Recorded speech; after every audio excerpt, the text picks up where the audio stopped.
الذين يقيمون الصلاة ويؤتون الزكاة وهم بالآخرة هم يوقنون إن الذين لا يؤمنون بالآخرة زينا لهم أعمالهم فهم يعملون أولئك الذين لهم سوء العذاب وهم في الآخرة هم الأخسرون فإنك لتلقى القرآن من لدن حكيم عليم إذ قال موسى لأهله إني آنست نارا سآتيكم منها بخبر أو آتيكم بشهاب قبس لعلكم تصطلون فلما جاءها نودي أن بورك من في النار ومن حولها وسبحان الله رب العالمين يا موسى إنه أنا الله العزيز الحكيم والقي عصاك فلما رآها تهتز كأنها جان ولا مدبرا ولم يعقب يا موسى لا تخف إني لا يخاف لدي المرسلون إلا من ظلم ثم بدل حسنا بعد سوء فإني غفور رحيم وأدخل يدك في جيبك تخرج بيضاء من غير سوء في 9 آيات إلى فرعون وقومه إنهم كانوا قوما فاسقين فلما جاءتهم آياتنا مبصرة قالوا هذا سحر مبين وجحدوا بها واستيقنتها أنفسهم ظلما وعلوا فانظر كيف كان عاقبة المفسدين ولقد آتينا داود وسليمان علما وقال الحمد لله الذي فضلنا على كثير من عباده المؤمنين وورث سليمان داود وقال يا أيها الناس علمنا مناطق الطير وأوتينا من كل شيء إن هذا لهو الفضل المبين وحشر لسليمان جنوده من الجن والإنس والطير فهم يوزعون حتى إذا أتوا على واد النمل قالت نملة يا أيها النمل ادخلوا مساكنكم لا يحطمنكم سليمان وجنوده وهم لا يشعرون فتبسم ضاحكا من قولها وقال رب أوزعني أن أشكر نعمتك التي أنعمت علي وعلى والدي وأن أعمل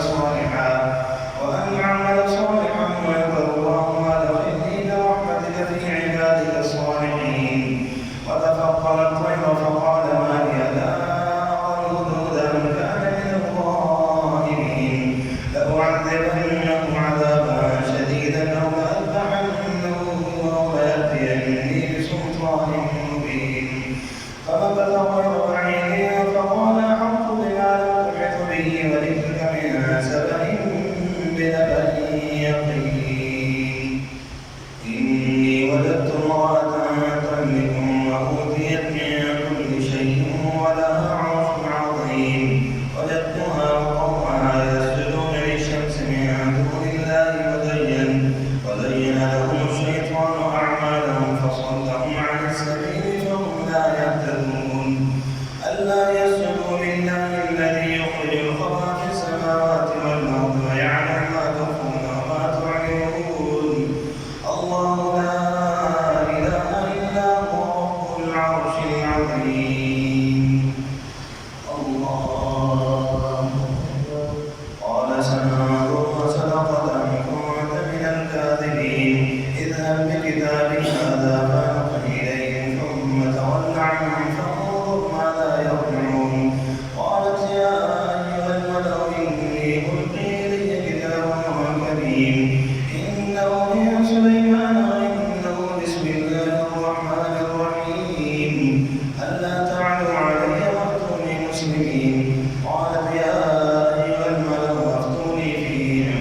ليبلوني أشكر أم أكفر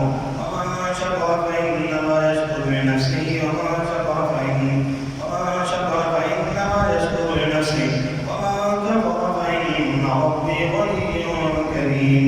قال نكروا لها عرشها ننظر أتهتدي أم تكون من الذين لا يهتدون. فلما جاءت قيل هكذا عرشك قالت أنه هو وأوتينا العلم من قبلها وكنا مسلمين. وصدها ما كانت تعبد من دون الله إنها كانت من قوم كافرين. وإلى الأرض الصرح فلما رأته حسبته لجة وكشفت عن ساقيها قال إنه صرح ممرد من قوارير. قالت رب إني ظلمت نفسي وأسلمت مع سليمان لله رب العالمين. ولقد أرسلنا إلى ثمود أخاهم صالحا أن اعبدوا الله فإذا هم فريقان يختصمون. قال يا قوم لم تستعجلون بالسيئة قبل الحسنة لولا تستغفرون الله لعلكم ترحمون. قالوا طيرنا بك وبمن معك قال طائركم عند الله بل أنتم قوم تفتنون. وكان في المدينة 9 رهط يفسدون في الأرض ولا يصلحون. قالوا تقاسموا بالله لنبيتنه وأهله ثم لنقولن لوليه ما شهدنا مهلك أهله وإنا لصادقون. ومكروا مكرا ومكرنا مكرا وهم لا يشعرون. فانظر كيف كان عاقبة مكرهم أنا دمرناهم وقومهم أجمعين. فتلك بيوتهم خاوية بما ظلموا إن في ذلك لآية لقوم يعلمون. وأنجينا الذين آمنوا وكانوا يتقون. ولوطا إذ قال لقومه أتأتون الفاحشة وأنتم تبصرون أئنكم لتأتون الرجال شهوة من دون النساء بل أنتم قوم تجهلون. فما كان جواب قومه إلا أن قالوا أخرجوا آل لوط من قريتكم إنهم أناس يتطهرون. فأنجيناه وأهله إلا امرأته قدرناها من الغابرين. فأمطرنا عليهم مطرا فساء مطر المنذرين. قل الحمد لله وسلام على عباده الذين اصطفى الله خير عما يشركون. أمن خلق السماوات والأرض وأنزل لكم من السماء ماء فأنبتنا به حدائق ذات بهجة ما كان لكم أن تنبتوا شجرها أإله مع الله بل هم قوم يعدلون. أما جعل الأرض قرارا وجعل خلالها أنهارا وجعل لها رواسي وجعل بين البحرين حاجزا أإله مع الله بل أكثرهم لا يعلمون. أمن يجيب المضطر إذا دعاه ويكشف السوء ويجعلكم خلفاء الأرض أإله مع الله قليلا ما تذكرون. أمن يهديكم في ظلمات البر والبحر ومن يرسل الرياح بشرا بين يدي رحمته أإله مع الله تعالى الله عما يشركون.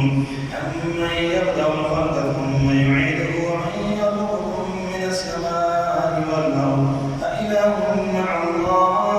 قل هاتوا برهانكم إن كنتم صادقين. قل لا يعلم ما في السماوات والأرض الغيب إلا الله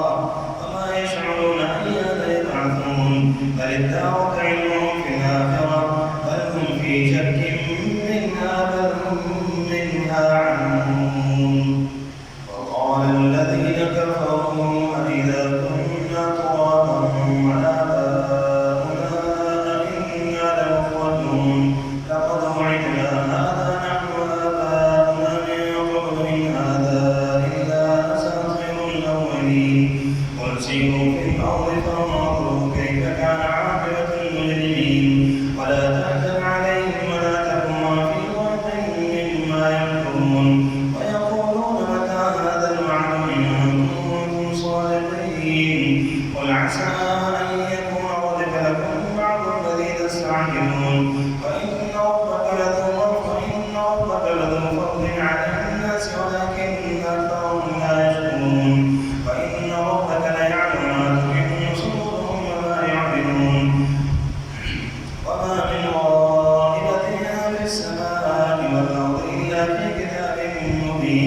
إن هذا القرآن يقص على بني إسرائيل أكثر الذي هم فيه يختلفون وإنه لهدى ورحمة للمؤمنين إن ربك يقضي بينهم بحكمه وهو العزيز العليم فتوكل على الله إنك على الحق المبين إنك لا تسمع الموتى ولا تسمع صم الدعاء إذا ولوا مدبرين وما أنت بهاد العمي عن ضلالة تسمع إلا من يؤمن بآياتنا فهم مسلمون وإذا وقع القول عليهم أخرجنا لهم دابة من الأرض تكلمهم أن الناس كانوا بآياتنا لا يوقنون ويوم نحشر من كل أمة فوجا ممن يكذب بآياتنا فهم يوزعون حتى إذا جاءوا قال كذبتم بآياتي ولم تحيطوا بها علما ماذا كنتم تعملون ووقع القول عليهم بما ظلموا فهم لا ينطقون ألم يروا أنا جعلنا الليل ليسكنوا فيه والنهار مبصرا إن في ذلك لآيات لقوم يؤمنون ويوم ينفخ في الصور ففزع من في السماوات ومن في الأرض إلا من شاء الله وكل أتوا داخلين وترى الجبال تحسبها جامدة وهي تمر مر سحاب صنع الله الذي أتقن كل شيء إنه خبير بما تفعلون من جاء بالحسنة فله خير منها وهم من فزع يومئذ آمنون ومن جاء بالسيئة فكبت وجوههم في النار هل تجزون إلا ما كنتم تعملون إنما أمرت أن أعبد رب هذه البلدة الذي حرمها وله كل شيء وأمرت أن أكون من المسلمين وأن أتلو القرآن فمن اهتدى فإنما يهتدي لنفسه ومن ضل فقل إنما أنا من المنذرين وقل الحمد لله سيريكم آياته فتعرفونها وما ربك بغافل عما تعملون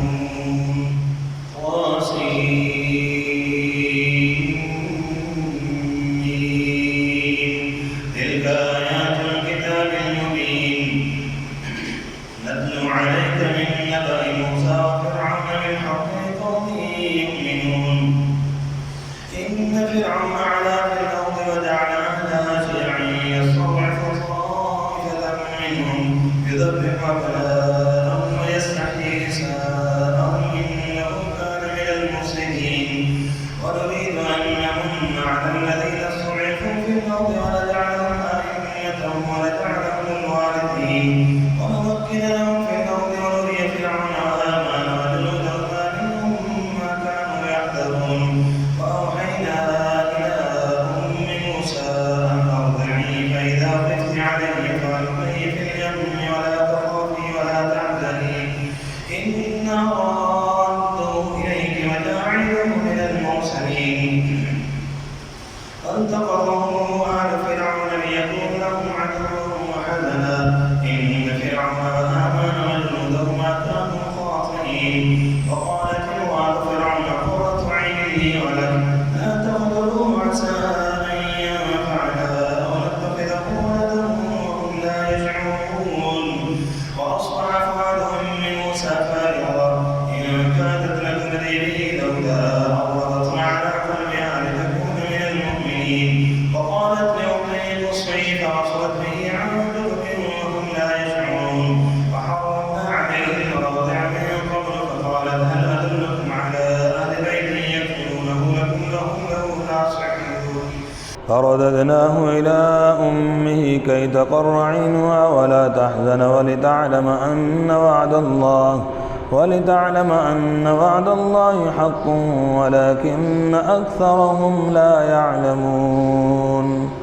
فلما بلغ أشده واستوى آتيناه حكما وعلما وكذلك نجزي المحسنين فدخل المدينة على حين غفلة من أهلها فوجد فيها رجلين يقتتلان هذا من شيعته وهذا من فاستغاثه الذي من شيعته على الذي من عدوه فوكزه موسى فقضى عليه قال هذا من عمل الشيطان إنه عدو مضل مبين قال رب إني ظلمت نفسي فاغفر لي فغفر له إنه هو الغفور الرحيم قال رب بما أنعمت علي فلن أكون ظهيرا للمجرمين فأصبح في المدينة خائفا يترقب فإذا الذي استنصره بالأمس يستصرخه قال له موسى إنك لغوي مبين فلما أن أراد أن يبطش بالذي هو عدو لهما قال يا موسى أتريد أن تقتلني كما قتلت نفسا بالأمس إن تريد إلا أن تكون جبارا في الأرض وما تريد أن تكون من المصلحين وجاء رجل من أقصى المدينة يسعى قال يا موسى إن الملأ يأتمرون بك ليقتلوك فاخرج إني لك من الناصحين فخرج منها خائفا يترقب قال رب نجني من القوم الظالمين ولما توجه تلقاء مدين قال عسى ربي أن يهديني سواء السبيل ولما غادر مدين وجد عليه أمة من الناس يسكون وولد من دونهم امرأتين تذودان قال ما خطبكما قالتا لا نسقي حتى يصدر الرعاء وأبونا شيخ كبير فسقى لهما ثم تولى إلى الظل فقال رب إني لما أنزلت إلي من خير فقير فجاءته إحداهما تمشي على استحياء قالت إن أبي يدعوك ليجزيك أجر ما سقيت لنا فلما جاءه وقص عليه القصص قال لا تخف نجوت من القوم الظالمين قالت إحداهما يا أبت استأجره إن خير من استأجرت القوي الأمين قال إني أريد أن أنكحك إحدى ابنتي هاتين على أن تأجرني 8 حجج فإن أتممت 10 فمن عندك وما أريد أن أشق عليك ستجدني إن شاء الله من الصالحين قال ذلك بيني وبينك أيما الأجلين قضيت فلا عدوان علي والله على ما نقول وكيل فلما قضى موسى الأجل وسار بأهله آنس من جانب الطور نارا قال لأهلهم كثوا إني آنست نارا لعلي آتيكم منها بخبر أو جذبة من النار لعلكم تصطلون فلما أتاها نودي من شاطئ الوادي الأيمن في البقعة المباركة من الشجرة يا موسى إني أنا الله رب العالمين وأن بعصاك فلما رآها تهتز كأنها جان ولا مدبرا ولم يعقب يا موسى أقبل ولا تخف إنك من الآمنين اسلك يدك في جيبك تخرج بيضاء من غير سوء واضم إليك جناحك من الرهب فذلك برهانان من ربك إلى فرعون وملئه إنهم كانوا قوما فاسقين قال رب إني قتلت منهم نفسا فأخاف أن يقتلون وأخي هارون هو أفصح مني لسانا فأرسله معي ردا يصدقني إني أخاف أن يكذبون قال سنشد عظمك لأخيك ونجعل لكما سلطانا فلا يصلون إليكما بآياتنا أنتما ومن اتبعكما الظالمون فلما جاءهم موسى بآياتنا بينات قالوا ما هذا إلا سحر مفترى وما سمعنا بهذا في آبائنا الأولين وقال موسى ربي أعلم بمن جاء بالهدى من عندي وما تكون له عاقبة الدار إنه لا يفلح الظالمون وقال فرعون يا أيها الملأ ما علمت لكم من إله غيري فأرسل لي يا هامان على الطير فاجعل لي صرحا لعلي أطلع إلى إله موسى وإني لأظنه من الكاذبين واستكبر وجنوده في الأرض بغير الحق وظنوا أنهم إلينا لا يرجعون فأخذناه وجنوده فنبذناهم في اليم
لم يستجيبوا لك فاعلم أنما يتبعون أهواءهم ومن أضل ممن اتبع هواه بغير هدى من الله إن الله لا يهدي القوم الظالمين ولقد وصلنا لهم القول لعلهم يتذكرون الذين آتيناهم الكتاب من قبله هم به يؤمنون وإذا يتلى عليهم قالوا آمنا به إنه الحق من ربنا إنا كنا من قبله مسلمين أولئك يؤتون أجرهم مرتين إذا صبروا ويدرؤون بالحسنة السيئة ومما رزقناهم ينفقون وإذا سمعوا اللغو أعرضوا عنه وقالوا لنا أعمالنا ولكم أعمالكم سلام عليكم لا نبتغي الجاهلين إنك لا تهدي من أحببت ولكن الله يهدي من يشاء وهو أعلم بالمهتدين وقالوا إن نتبع الهدى معك فتغرب بأرضنا أولم نمكن لهم حرما آمنا يجبى إليه ثمرات كل شيء رزقا من لدنا ولكن أكثرهم لا يعلمون وكم أهلكنا من قرية بطلت معيشتها فتلك مساكنهم لم تسكن من بعدهم إلا قليلا وكنا نحن الوارثين وما كان ربك مهلك القرى حتى يبعث في أمها رسولا يتلو عليهم آياتنا وما كنا مهلك القرى إلا وأهلها ظالمون وما أوتيتم من شيء فمتاع الحياة الدنيا وزينتها وما عند الله خير وأبقى أفلا تعقلون الحمد لله رب العالمين الرحمن الرحيم مالك يوم الدين إياك نعبد وإياك نستعين اهدنا الصراط المستقيم صراط الذين أنعمت عليهم غير المغضوب عليهم ولا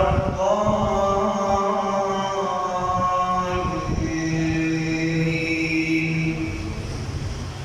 أفمن وعدناه وعدا حسنا فهو لاقيه كمن متعناه متاع الحياة الدنيا ثم هو يوم القيامة من المحضرين ويوم يناديهم فيقول أين شركائي الذين كنتم تدعون قال الذين حق عليهم القول ربنا هؤلاء الذين أغويناهم كما غوينا تبرأنا إليك ما كانوا إيانا يعبدون وقيل ادعوا شركاءكم فدعوهم فلم يستجيبوا لهم ورأوا العذاب لو أنهم كانوا يهتدون ويوم يناديهم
كما أحسن الله إليك ولا تبغ الفساد في الأرض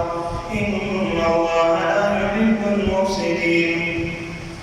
قال إنما أوتيته على علم عندي أولم يعلم أن الله قد أهلك من قبله من القرون من هو أشد منه قوة وأكثر جمعا ولا يسأل عن ذنوبهم المجرمون. فخرج على قومه في زينته قال الذين يريدون الحياة الدنيا يا ليت لنا مثل ما أوتي قارون إنه لذو حظ عظيم. وقال الذين أوتوا العلم ويلكم ثواب الله خير لمن آمن وعمل صالحا ولا يلقاها إلا الصابرون. فخسفنا به وبداره الأرض فما كان له من فئة ينصرونه من دون الله وما كان من المنتصرين. وأصبح الذين تمنوا مكانه بالأمس يظنون وكأن الله يبسط الرزق لمن يشاء من عباده ويقدر لولا أن الله علينا لخسف بنا أي كأنه لا يفلح الكافرون. تلك الدار الآخرة نجعلها للذين لا يريدون علوا في الأرض ولا فسادا والعاقبة للمتقين. من جاء بالحسنة فله خير منها ومن جاء بالسيئة فلا يجزى الذين عملوا السيئات إلا ما كانوا يعملون. إن الذي فرض عليك القرآن لرادك إلى معاد قل ربي أعلم من جاء بالهدى ومن هو في ضلال مبين. وما كنت ترجو أن يلقى إليك الكتاب إلا رحمة من ربك فلا تكونن ظهيرا للكافرين ولا يصدنك عن آيات الله بعد إذ أنزلت إليك وادع إلى ربك ولا تكونن من المشركين. ولا تدع مع الله إلها آخر لا إله إلا هو كل شيء هالك إلا وجهه له الحكم وإليه ترجعون. ألف لام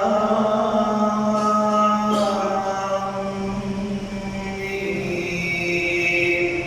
أحسب الناس أن يتركوا أن يقولوا آمنا وهم لا يفتنون. ولقد فتنا الذين من قبلهم فليعلمن الله الذين صدقوا وليعلمن الكاذبين. أم حسب الذين يعملون السيئات أن يسبقونا ساء ما يحكمون. من كان يرجو لقاء الله فإن أجل الله لآت وهو السميع العليم. ومن جاهد فإنما يجاهد لنفسه إن الله لغني عن العالمين. والذين آمنوا وعملوا الصالحات لنكفرن عنهم سيئاتهم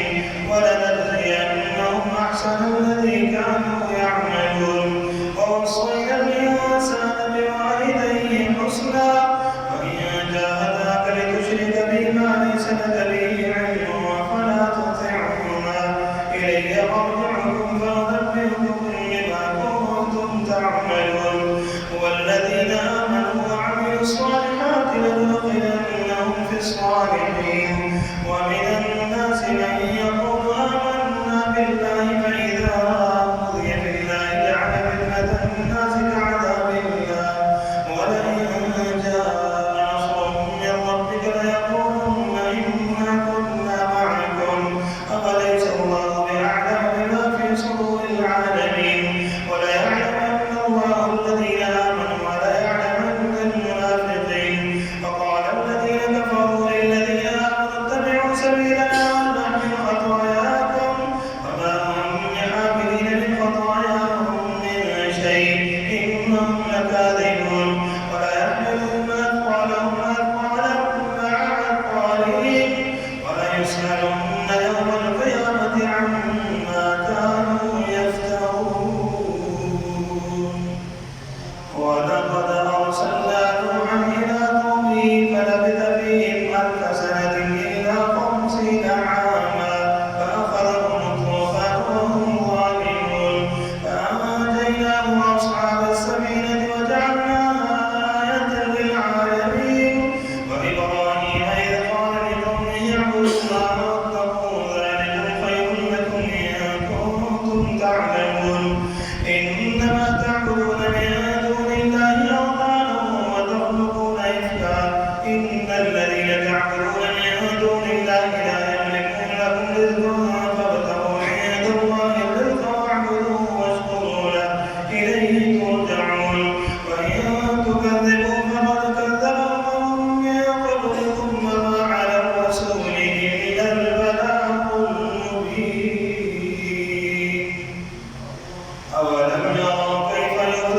الله الخلق ثم يعيده إن ذلك على الله يسير قل سيروا في الأرض فانظروا كيف بدأ الخلق ثم الله ينشئ النشأة الآخرة إن الله على كل شيء قدير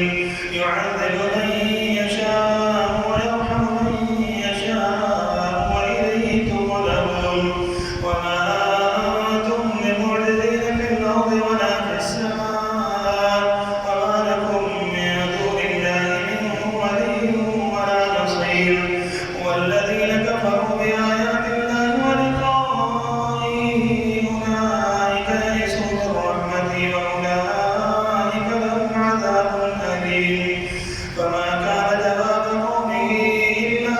أن قالوا اقتلوه أو حرقوه فأنجاه الله من النار إن في ذلك لآيات لقوم يؤمنون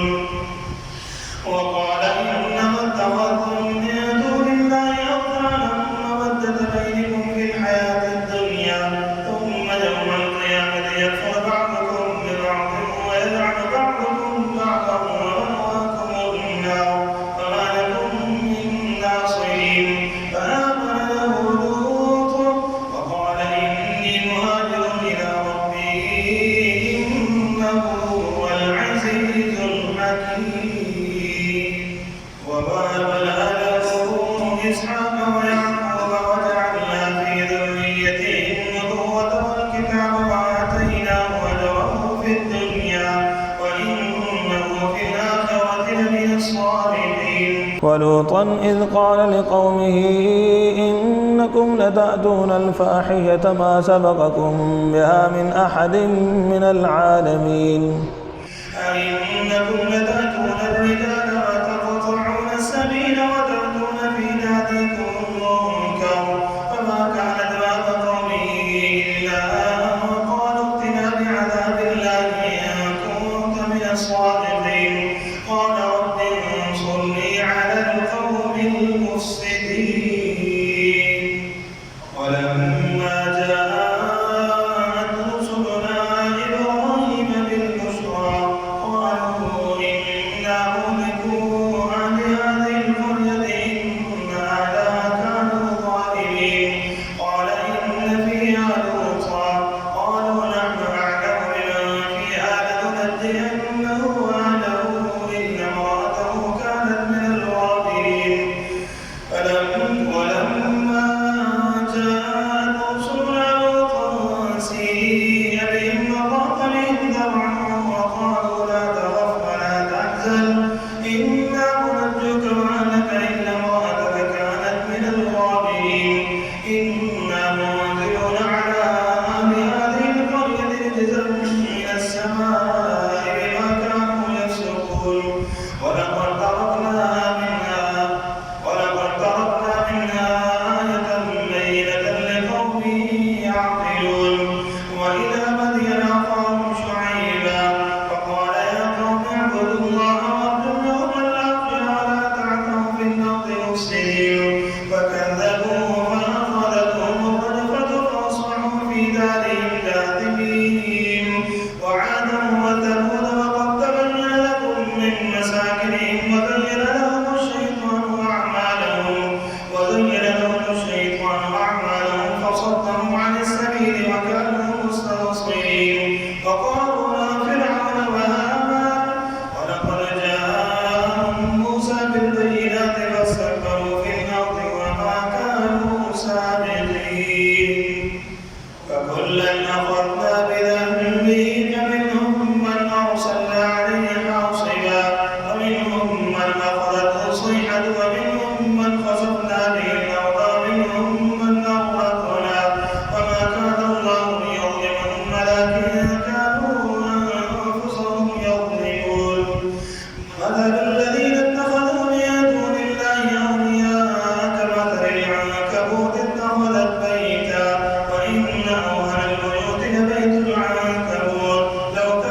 اهدنا الصراط المستقيم صراط الذين أنعمت عليهم غير المغضوب عليهم ولا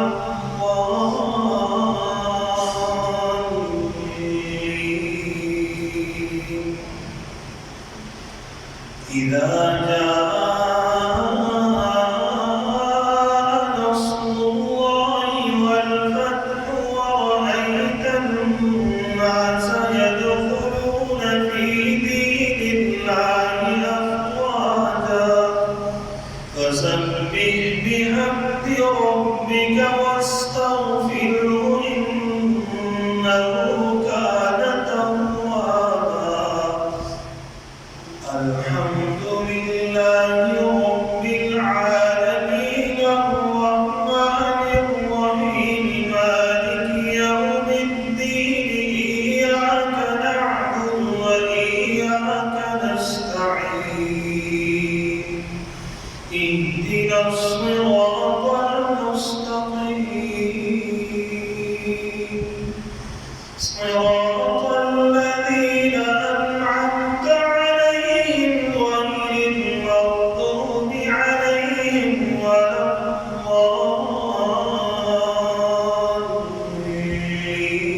الضالين تبت يدا أبي لهب وتب ما أغنى عنه ماله وما كسب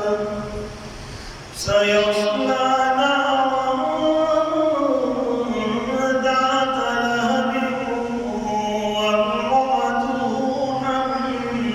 حمالة الحطب في جيدها حبل